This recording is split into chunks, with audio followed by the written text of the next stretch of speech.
കാറ്റത്തെ കിളി കൊണ്ട് ഇന്നത്തെ എപ്പിസോഡിലേക്ക് എല്ലാവർക്കും സ്വാഗതം. അങ്ങനെ സർട്ടിഫിക്കറ്റ് ഒക്കെ നശിച്ചു പോയി എന്ന് വിശ്വസിക്കാൻ പറ്റാത്ത രീതിയിൽ നമ്മുടെ നിധി വിഷമത്തോടെ നികേഷിൻ്റെ കൂടെ ഇങ്ങനെ നടന്നു വരുന്നു. എന്നാലും അവർ അങ്ങനെയൊന്നും ചെയ്യുമെന്ന് വിചാരിച്ചതല്ല എന്നൊക്കെ പറഞ്ഞു കഴിഞ്ഞിട്ട് കരഞ്ഞുകൊണ്ട് വരുന്നു. അനിയൻ്റെ കൂടെ ഏട്ടത്തിയമ്മ എന്ന് തന്നെയാണ് കരുതിയിരിക്കുന്നത്. അതിനുശേഷം ചെറിയൊരു പ്രശ്നങ്ങളൊക്കെ ഉണ്ടായിരുന്നു. അയാൾ വീണ്ടും നിധിനെ വഴിയിൽ വെച്ച് തടഞ്ഞ് പ്രശ്നം ഉണ്ടാക്കുന്നുണ്ട്. സർട്ടിഫിക്കറ്റ് പോയെങ്കിൽ പോട്ടെ, എൻ്റെ കൂടെ ഓസ്ട്രേലിയയിലേക്ക് പോന്നാൽ എന്തിന് സർട്ടിഫിക്കറ്റ്, നമുക്ക് ജീവിക്കാൻ മാർഗമുണ്ടെങ്കിൽ സർട്ടിഫിക്കറ്റിൻ്റെ ആവശ്യമില്ല എന്നൊക്കെ പറഞ്ഞ് നിധിനെ ശല്യം ചെയ്യും. എന്നിട്ട് നികേഷിനെ ദേഷ്യം പിടിപ്പിക്കുന്നൊക്കെ ഉണ്ട്.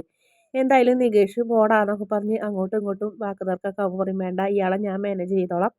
എടാ നാണം കെട്ടവനെ, നീ കാരണമാണ് എനിക്ക് ഇത്രയും ഇങ്ങനത്തെ ഒരു അവസ്ഥ വന്നത്, നീ കാരണമാണ് ഇപ്പം ഇതൊക്കെ അനുഭവിക്കേണ്ടി വന്നത്, ഞാൻ പോലീസിനെ വിളിച്ച് പറയുന്നൊക്കെ പറയും. നീ ഡ്രഗ്സ് ഉപയോഗിക്കുന്നുണ്ട് അങ്ങനെയൊക്കെ പറഞ്ഞത് കേട്ടപ്പോൾ വേഗം പേടിച്ച് കാറിൽ സ്ഥലം വിടുന്നു അയാൾ. അതിനുശേഷം പിന്നെ അവർ ബസ് ഇറങ്ങി അവരുടെ ടൗണിലെത്തും. അപ്പോൾ അവിടെ എത്തുമ്പോൾ നമ്മുടെ സുധീഷ് കാത്ത് നിൽക്കുന്നുണ്ടാവും. വലിയ കാര്യത്തിൽ കാറിൻ്റെ ഫ്രണ്ടിലൊക്കെയാണ് നിൽക്കുന്നത്. സർട്ടിഫിക്കറ്റ് കിട്ടില്ല എന്ന് പറഞ്ഞാൽ വിഷമിക്കൊന്നും വേണ്ട, ഞങ്ങളെ കാത്തിരിക്കുകയായിരുന്നു, നിങ്ങൾക്ക് ഇത്ര നേരം വൈകിയത് എന്നൊക്കെ ചോദിക്കും. അപ്പോൾ സർട്ടിഫിക്കറ്റ് കിട്ടിയില്ല അങ്ങനെയുള്ള കാര്യങ്ങൾ മാത്രം പറയുള്ളൂ. നിങ്ങൾക്ക് ഭക്ഷണം കഴിച്ചോന്ന് വെച്ചാൽ കഴിച്ചു എന്ന് പറയും. ഇനി എന്തെങ്കിലും വേണോ, ചായ കുടിക്കണമെന്ന് ചോദിക്കും. വേണ്ടാന്ന് പറയുമ്പോൾ നികേഷിനോട് ചോദിക്കും, നിനക്ക് ഓടാന്ന് ചോദിക്കും. ഓ എൻ്റെ പൊന്നെ, എനിക്ക് ചോദിച്ചല്ലോ മതി എന്ന് പറയും. വായോ, കാറ് ഞാൻ വണ്ടിയായിട്ട് വെയിറ്റ് ചെയ്യായിരുന്നു, നമ്മുടെ ട്രാവൽസിലെ വണ്ടി എന്ന് പറയും. നമ്മുടെ ട്രാവൽസോ എന്ന് നികേഷ് ചോദിക്കും. അപ്പം നികേഷിനെ ചെറുതായിട്ടൊന്ന് പിച്ചും നിധി കാണാണ്ട് ആ എന്ന് പറയും. ഓ ഓ അങ്ങനെ എന്ന് പറഞ്ഞു. അങ്ങനെ കാറ് നേരെ സുധീഷിൻ്റെ വീട്ടിലേക്കാണ് പോണത്. അവിടെ ചെല്ലുമ്പോൾ നമ്മുടെ ഭാസ്കരൻ കള്ളു കുടിച്ചുകൊണ്ട് എന്തായാലും ഇങ്ങനെ ഇരിക്കുന്നുണ്ടാവും. അപ്പോൾ നമ്മുടെ കാറിൻ്റെ ലൈറ്റൊക്കെ കാണുമ്പോൾ ആരടാന്നൊക്കെ ചോദിക്കുന്നുണ്ട്. പക്ഷേ നമ്മുടെ നിധി ഇറങ്ങി വരുന്നുണ്ടപ്പോൾ മരുമോളാണല്ലേ എന്ന് പറയുന്നുണ്ട്. അങ്ങനെ അയാൾ കള്ളുകൂടിയൊന്നും നിർത്തണമെന്നില്ല. എന്നിട്ട് രണ്ടുപേരും കൂടെ നികേഷിനോട് പറയും, ചേച്ചിനെ കൊണ്ട് അങ്ങോട്ട് അകത്തേക്ക് പൊക്കോളാൻ പറയും. ഞാൻ നമ്മുടെ ഡ്രൈവറോട് അടുത്ത ഓട്ടത്തിനെ കുറിച്ചൊക്കെ പറയട്ടെ എന്ന് പറയും. അങ്ങനെ വീണ്ടും വീണ്ടും ഇതിന് മുന്നിൽ ഇങ്ങനെ കള്ളം പറഞ്ഞ് വണ്ടിയുടെ ഡ്രൈവർക്ക് വാടക കൊടുക്കുന്നുണ്ട്. അപ്പോൾ 1500 എന്നൊക്കെ പറയുമ്പോൾ 1500 ഞാൻ പറഞ്ഞതല്ലേ എന്നൊക്കെ പറയും. എന്നിട്ട് അത് കൊടുക്കും. അപ്പോഴത്തേനും നമ്മുടെ സുഭാഷ് ഏട്ടനും പുറത്തേക്ക് വരുന്നുണ്ട്. സുഭാഷും വന്ന് ഇങ്ങനെ നിൽക്കും. നിങ്ങൾ അകത്തേക്ക് വായോ എന്ന് പറയും. അവിടെ നിൽക്ക്, മരുമോളോട് ഒരു കാര്യം ചോദിക്കട്ടെ, എങ്ങനെയുണ്ട്, വീട്ടിൽ പോയിട്ട് എല്ലാവർക്കും സന്തോഷമായിരുന്നോ, എൻ്റെ അന്വേഷണമൊക്കെ പറഞ്ഞോ എന്നൊക്കെ ചോദിക്കും. ആ പറഞ്ഞു എന്ന് പറയും. നിങ്ങൾ അകത്തേക്ക് പോകുന്നു സുധീഷ് പറയുമ്പോൾ, നിൽക്കടാ, മരുമോളോട് ഒരു കാര്യം ചോദിക്കുമ്പോൾ നീ അകത്തേക്ക് വിടാനും നോക്കണേ എന്നൊക്കെ ചോദിച്ച് ദേഷ്യപ്പെടുന്നുണ്ട്. അങ്ങനെ അച്ഛനോട് എല്ലാവരെയും വിശേഷമൊക്കെ പറഞ്ഞെന്ന് പറയും. അപ്പോഴത്തേനും സുഭാഷ് പറയും, മോളകത്തേക്ക് പോകുമെന്ന് പറയും. അങ്ങനെ അകത്ത് ചെന്ന് അവിടെ ഒരു കസേരയിൽ ഇരിക്കിന്. അപ്പോഴത്തേനും നമ്മുടെ സുഭാഷ് നാരങ്ങ വെള്ളം കൊണ്ടുവരുന്നുണ്ട്. നാരങ്ങ വെള്ളം കൊണ്ട് വന്ന് നിധിക്ക് കൊടുക്കും. വേണ്ട ചേട്ടാന്ന് പറയുമ്പോൾ, കുടിക്ക് എനിക്കറിയാം, നല്ലോണം വിഷമിച്ച് വെയിലത്തൊക്കെ വന്നതല്ലേ എന്ന് പറയും.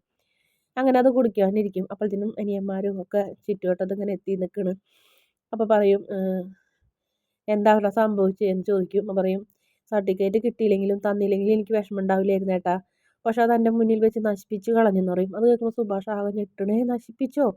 സുധീഷും ഞെട്ടിപ്പോകുന്നുണ്ട്. ഞാൻ തന്നില്ല എന്നാ വിചാരിച്ചുള്ളൂ, അവരിത്രയും വിദ്യാഭ്യാസമുള്ള ആൾക്കാരല്ലേ, എന്നിട്ട് അവരെന്തിനാ ഇങ്ങനെ ചെയ്യുന്നത്?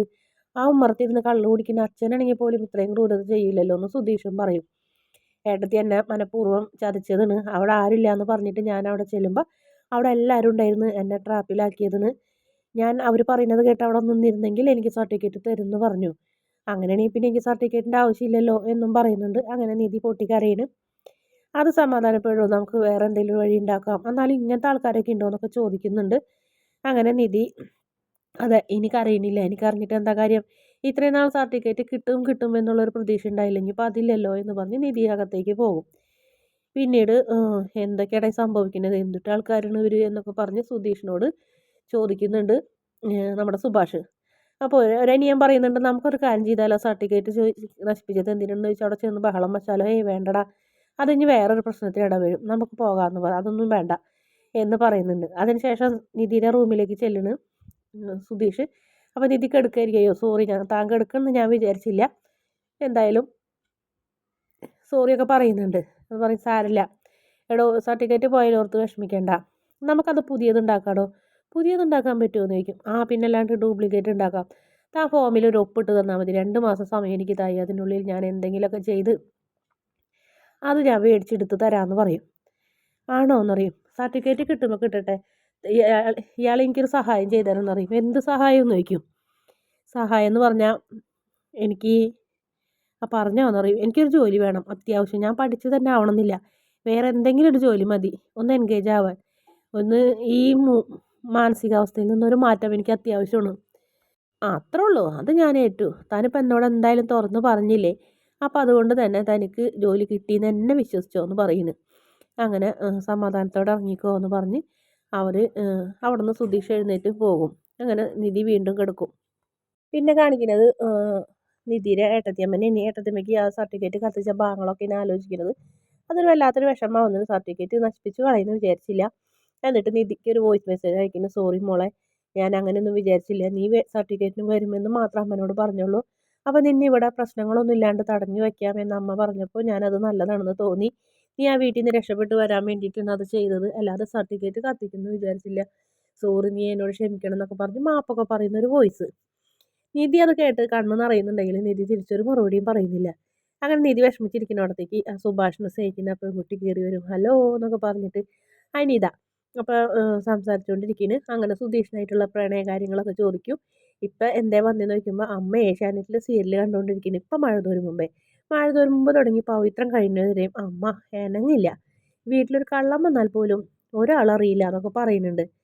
പിന്നീട് പിന്നെ സുഭാഷ് ചേട്ടനൊന്ന് കാണാമല്ലോ എന്ന് പറയും. സുഭാഷ് ചേട്ടൻ എന്തിനാ കാണുന്നത്? സുഭാഷ് ചേട്ടൻ എന്തിനാ കാണുന്നത്? ഞാനൊരു പെൺകുട്ടിയായ നിങ്ങളോട് തന്നോട് പറഞ്ഞു തരേണ്ട കാര്യമുണ്ടോ? എൻ്റെ കണ്ണിൽ നോക്കിയാൽ അറിഞ്ഞൂടെ എന്നൊക്കെ ചോദിക്കും. ഓ അങ്ങനെ.